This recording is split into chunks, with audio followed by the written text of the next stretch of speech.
بسم اللہ الرحمن الرحیم۔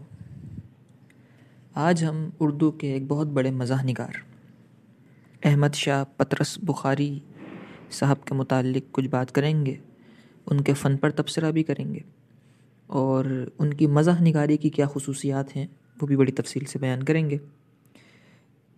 ان کی فن کی خصوصیات، ان کی نثر کی خصوصیات، مزاح نگاری کی خصوصیات بیان کرنے سے پہلے ہم مناسب سمجھتے ہیں کہ پطرس بخاری صاحب کا مختصر سے ایک تعارف بھی پیش کر دیا جائے تاکہ ان کی شخصیت کے پوشیدہ پہلوؤں کو سمجھنے میں اور پہچاننے میں آسانی ہو سکے۔ پطرس بخاری کو انگریزی زبان اور ادب پر بڑا عبور حاصل تھا۔ آپ نے کیمبرج یونیورسٹی سے انگلش میں ایم اے کیا تھا، لیکن آپ کی شہرت کی اصل وجہ اردو ادب ہے۔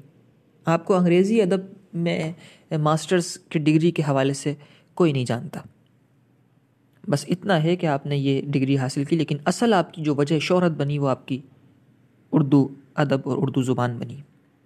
آپ اقوام متحدہ میں، یونائٹڈ نیشنز میں پاکستان کی طرف سے مستقل نمائندے تھے، لیکن اس مصروفیت کے باوجود آپ نے قلم نہیں روکا۔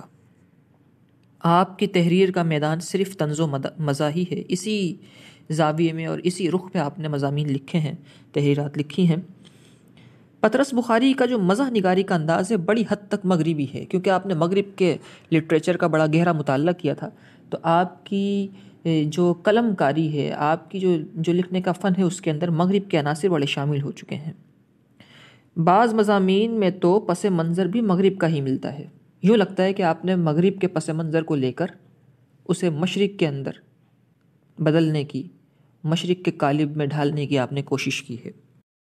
لیکن یہاں پر میں ڈاکٹر وزیر آغا صاحب کا یہ اقتباس، یہ کوٹ، آپ کا یہ قول ذکر کرتا چلوں۔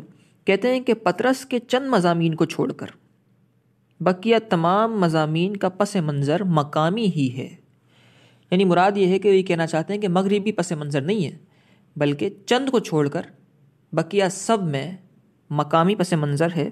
البتہ تکنیک اور حیت کے لحاظ سے ان پر مغرب کے اثرات بلا شبہ نظر آتے ہیں۔ مثلا ان کا مزاحیہ مضمون میبل اور میں، اس میں مقامی رنگ اور مشرقی نفسیات کو فنکارانہ خوبیوں کے ساتھ پیش کیا گیا ہے۔ ڈاکٹر ابوالعز صدیقی ان کے انداز تحریر کے متعلق فرماتے ہیں، کہتے ہیں کہ پطرس معمولی واقعات میں مزاح کا پہلو تلاش کرتے ہیں اور انہیں پیش کر دیتے ہیں۔ وہ تہذیبی مسائل، سیاسی مباحث، اقدار کے چکر میں نہیں پڑتے۔ ان کے بعض طنزیہ مضامین ان کے مخصوص انداز کے ترجمان ہیں۔ ڈاکٹر پروفیسر ظفر ہاشمی صاحب کہتے ہیں، پطرس کا مزاح مغربی طرز کے مزاح کی آمیزش کی وجہ سے سب سے منفرد نظر آتا ہے۔ ان کے ہاں طنز نگاری میں نفسیاتی تجربے کے لوازم تانے بانے کی صورت میں ساتھ ساتھ چلتے ہیں۔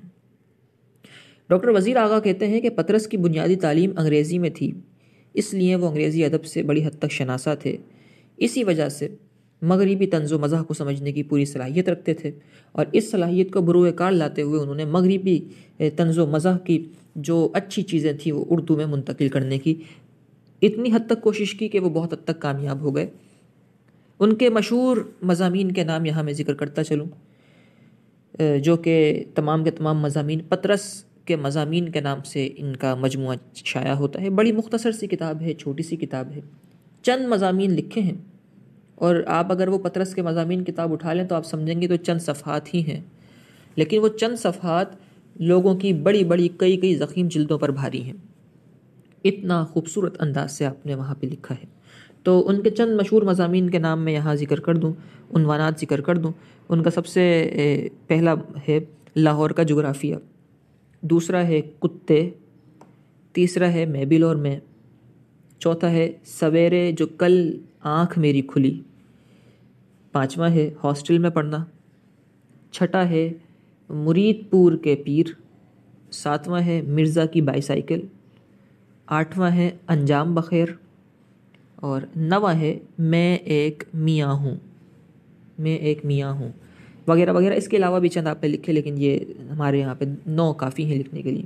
تو لیکن یہ ہیں تو بہت مختصر سے، یعنی 15 سے 20 منٹ میں یا اس سے بھی کم وقت میں آپ کا ایک عنوان اور مشہور مضمون پڑھا جا سکتا ہے، لیکن پڑھتے پڑھتے بے اختیار مسکراہٹیں اور تبسم چہرے پر آتی رہتی ہیں. یہ ان کے کلام کی، یہ ان کے لکھنے کی خاصیت ہے. اب ہم یہاں احمد شاہ پطرس بخاری صاحب کے فن کی کچھ خصوصیات بھی ذکر کرتے چلیں تاکہ یہ موضوع اپنے اختتام کو پہنچے. ان کے سب سے پہلی خصوصیت ہے سادہ اور روزمرہ کی زبان. یہ پہلی ہیڈنگ بن جائے گی، سادہ اور روزمرہ کی زبان. پطرس نے اپنے مضامین میں سادہ اور روزمرہ کی زبان استعمال کی ہے، لہٰذا ان کے مضامین میں ابہام اور گنجلک نہیں ملتی، بلکہ قاری تسلسل کے ساتھ پڑھتا چلا جاتا ہے.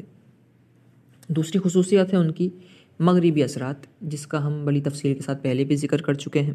پطرس کے مضامین میں مغربی اثرات کی جھلکیاں نظر آتی ہیں، لیکن انہوں نے بڑی فنی اور ادبی مہارت کے ساتھ ان اثرات کو مقامی ماحول کے تقاضوں کے پس منظر میں ڈھال دیا اور مشرقی روایات سے ہم آہنگی کو پیدا کر دیا ہے. ڈاکٹر وزیر آغا کہتے ہیں کہ حیت اور تکنیک کے اعتبار سے ان کے اکثر مضامین میں مغرب کے اثرات بلا شبہ نظر آتے ہیں، لیکن انہوں نے ان مغربی اثرات کو اردو میں تبدیل کرنے کی، اردو میں ڈھالنے کی بڑی کوشش کی ہے. ان کی ایک اور خاصیت ہے کالج کی زندگی بنیادی موضوع. پطرس نے اپنے مضامین میں اکثر و بیشتر کالج کی زندگی کو پیش کیا ہے اور اس زندگی میں ظرافت اور شوخی کا رنگ بھر دیا ہے، لیکن مغربی اثرات کے ساتھ مشرقی طنز و مزاح کا عنصر بھی نمایاں طور پر شامل کیا ہے. کیونکہ پطرس بخاری تعلیم کے شعبے سے بھی منسلک رہے تھے، اس لیے کالج کی زندگی کو بڑا غور سے دیکھا تھا، تو اس میں طنز و مزاح کے جو عناصر موجود تھے ان کو ظاہر کرنے کی، ابھارنے کی آپ نے بہت زیادہ کوشش کی اور کالج کی زندگی آپ کا بنیادی موضوع بن گئی. ان کی چوتھی خاصیت ہے مشاہدے کی حقیقت. پطرس کا مطالعہ بہت وسیع تھا، اس وجہ سے آپ کے مضامین میں بہت وسعت اور گہرائی نظر آتی ہے. معمولی باتوں میں بھی بڑی بڑی باتیں کہہ جاتے ہیں. ان کی پانچویں خاصیت ہے عام موضوعات پر قلم اٹھانا.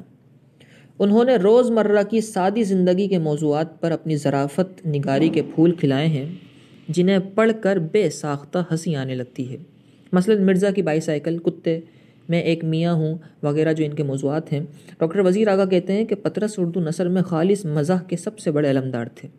اگرچہ ان کے سوچنے کا انداز اور مزاح نگاری کے حربوں کا استعمال انگریزی اثرات کا غماز ہے، لیکن انہوں نے اپنے معاشرے کے پس منظر کو ملحوظ رکھا ہے، اسی لیے معاشرے میں موجود عام موضوعات پر ہی قلم اٹھایا ہے. یہاں میں ایک ضمناً بات کر سکوں، یہ تو ہیڈنگ مکمل ہو چکی. دیکھیے، اگر یہ لوگ کہتے ہیں کہ پطرس نے صرف مغربی جو طرز تحریر تھا اسی کو اختیار کیا ہے، مشرق کی طرز تحریر کو اختیار نہیں کیا، کچھ لوگ اس طرح کی باتیں پطرس صاحب کے متعلق کہتے ہیں. میں ان سے مکمل طور پہ اختلاف کرتا ہوں. اگر پطرس بخاری صاحب مغربی طرز تحریر کو ہی لے کر چلتے اور مغرب کے تصورات اور مغرب کے عناصر کو ہی اپنا کر تحریر لکھتے، تو آج ان کو اردو ادب میں وہ مقبولیت حاصل نہیں ہوتی جو اس وقت انہیں حاصل ہے. یعنی بہت بڑے مزاح نگار کے طور پر آپ جانے جاتے ہیں. تو اس سے یہ بات معلوم ہوتی ہے کہ آپ نے اگرچہ مغربی انداز تحریر کو اپنانے کی کوشش کی، اپنایا بھی ہے، کیونکہ انگریزی میں تعلیم حاصل کی تھی، کیمبرج سے آپ نے ایم اے انگلش کیا تھا، تو یہ تو چیزیں ان میں جبلی طور پر شامل ہو گئی تھی، فطری طور پر ان کا حصہ بن گئی تھی کہ مغربی ادب ان کے ساتھ ساتھ تھا 24 گھنٹے. لیکن مغربی ادب کو انہوں نے جس طرح مشرق کے رنگ میں ڈھال کر پیش کیا ہے، اس سے یہ بات معلوم ہوتی ہے کہ وہ اگرچہ مغرب شناس تھے، لیکن مشرق کو بھولے نہیں تھے، بلکہ مغرب شناسی اور مشرقی روایات دونوں کے درمیان ایک برج کا کام کیا ہے انہوں نے. یہی وجہ ہے کہ وہ آج اتنے بڑے مزاح نگاری کے جو جسے آپ کہیں کہ بیکن ہے مزاح نگاری کا، مینار نور ہے بیکن، اس پر آپ کھڑے ہوئے نظر آتے ہیں. ان کی ایک اور خاصیت ہے مسکراہٹ کے ساتھ مضامین کو پڑھنا. ان کے مضامین میں مزاح نگاری کے ساتھ کچھ سوچنے اور سمجھنے کی باتیں بھی ملتی ہیں. مسکراہٹیں چہرے پر آ جاتی ہیں، لیکن جب مسکراہٹ چہرے پر آتی ہے تو وہ ایک تجزیاتی مقام ہوتا ہے جہاں پطرس کے اسلوب نگارش سب سے منفرد اور معتبر نظر آتا ہے. ڈاکٹر ابو صدیقی کہتے ہیں کہ مضامین پطرس میں ہلکی پھلکی طنز و مزاح کے بہترین نمونے ملتے ہیں. مراد یہ ہے کہ آپ جب اپنے قاری کو مسکرانا چاہتے ہیں تو وہ صرف مسکراہٹ نہیں ہوتی، بلکہ اس مسکراہٹ کے پیچھے وہ بہت کچھ اسے سوچنے پر مجبور بھی کر دیتے ہیں. ان کی ساتویں خاصیت ہے سوکیت سے گریز. ان کے مضامین میں سوکیانہ پن نہیں ہے، وہ ایسے فکرے کہتے ہیں کہ جن میں لطافت ہو اور اس سے اپنے قاری کو ہنساتے ہیں، بعض اوقات کہکہوں پر بھی مجبور کر دیتے ہیں۔ پروفیسر عظیم کہتے ہیں کہ پطرس کی کامیابی میں سب سے بڑا حصہ حسن بیان کا ہے۔ تو سوکیت کا نہ ہونا کسی لکھاری کے لیے ایک بہت بڑے فن اور اس کی خاصیت ہوتی ہے۔ ان کی ایک خاصیت ہے خوبصورت فکرے اور مکالمے۔ ان کے مضامین میں بعض فکرے اور مکالمے بڑے دلکش اور خوبصورت ہوتے ہیں۔ وہ ہر بات کو نہایت سنجیدگی سے کہتے ہیں، جس سے پڑھنے والا بے اختیار ہنس پڑتا ہے۔ ان کی تحریر پڑھتے ہوئے یوں لگتا ہے کہ پطرس بخاری صاحب اسٹیج پر مزاح نگاری کا شو کر رہے ہیں۔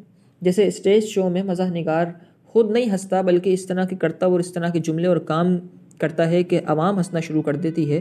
پطرس صاحب بھی تحریر لکھتے ہوئے یہی رنگ اپناتے ہیں، اور یوں لگتا ہے کہ پطرس صاحب نے لکھتے ہوئے خود ایک بھی مرتبہ نہیں مسکرائے ہوں گے، بلکہ پوری کی پوری اردو سمجھنے اور بولنے اور اردو سے پیار کرنے والی قوم کو مسکرا رہے ہیں، لیکن خود نہیں مسکرا رہے۔ تو یہ ان کا ایک بڑا ہی پیارا انداز ہے۔ ان کی ایک بہت بڑی خاصیت ہے فن تحریف نگاری کی مہارت۔ وہ کبھی کبھی الفاظ کو پھیر بدل کر اور تراکیب کے اندر تبدیلیاں لا کر اس طرح کا نیا لفظ پیدا کر دیتے ہیں کہ جسے سن کر خود بخود ہنسی آنا شروع ہو جاتی ہے، اور سمجھ نہیں آتا کہ یہ آپ نے کس طریقے سے کیا۔ بہت ان کی بڑی خاصیت ہے۔ ان کی خاصیت ہے برجستہ اور برمحل مزاح نگاری۔ پطرس برجستہ محل اور برمحل مزاح نگاری کے بڑے ماہر ہیں۔ وہ کوئی موقع مزاح نگاری کا ہاتھ سے چھوٹنے نہیں دیتے۔ تحریر لکھتے وقت بات بات پر جہاں جیسے ہی موقع ملتا ہے فوراً سے ایک ایسا جملہ لکھ دیتے ہیں جس سے قاری ہنسنا شروع کر دیتا ہے، اور یہ ان کا بے ساختہ پن بھی ہے، اور بے ساختہ پن ان کی ایک الگ سے 11ویں خاصیت بن سکتی ہے۔ ان کی ایک اور خاصیت ہے کہ انہیں غالب سے بڑی نسبت ہے۔ جس طرح مرزا اسد اللہ خان غالب خطوط لکھتے ہوئے بے ساختہ اپنے قاری کو مسکرا دینے کا فن رکھتے تھے، یہ وراثت علمی جسے کہیں، وراثت نسلی تو نہیں کہیں گے، وراثت علمی میں غالب سے یہ وراثت چلتی ہوئی مرزا پطرس بخاری صاحب تک پہنچی، اور ان کے اندر بھی بے ساختہ حرکات اور بے ساختہ جملے لکھ کر قاری کو ہنسانے کی خاصیت پیدا ہو گئی۔ پطرس صاحب کے بارے میں نقادوں کا کہنا یہ ہے کہ پطرس اردو نثر میں خالص مزاح کے سب سے بڑے علمبردار ہیں۔ اگرچہ ان کے سوچنے کا انداز اور مزاح نگاری کے حربے انگریزی اثرات رکھتے ہیں، مگر یہ اثرات بالواسطہ نہیں ہیں۔ انہوں نے اپنے معاشرے کو پس منظر کے طور پر اس درجے ملحوظ رکھا ہے کہ ان کی نگارش یعنی ان کا طرز تحریر خالص تحقیقی ادب کا درجہ اختیار کر گئی ہے۔ ڈاکٹر اختر حسین نے ایک کتاب لکھی ہے، اردو ادب کی مختصر ترین تاریخ آغاز سے سن 2000 تک، اس نام سے۔ اس میں آپ نے پطرس کے مضامین جو کتاب ہے اس کے بارے میں ایک مختصر سا جملہ لکھا، لیکن وہ جملہ بڑا ہی کمال ہے۔ ڈاکٹر اختر حسین صاحب لکھتے ہیں کہ پطرس کے مضامین ایک سدا بہار کتاب ہے، یعنی یہ وہ کتاب ہے جس پر کبھی خزاں نہیں آ سکتی۔ اسی کے ساتھ ساتھ پطرس بخاری صاحب کے متعلق ہمارا آج کا موضوع اپنے اختتام کو پہنچا۔ السلام علیکم ورحمۃ اللہ وبرکاتہ۔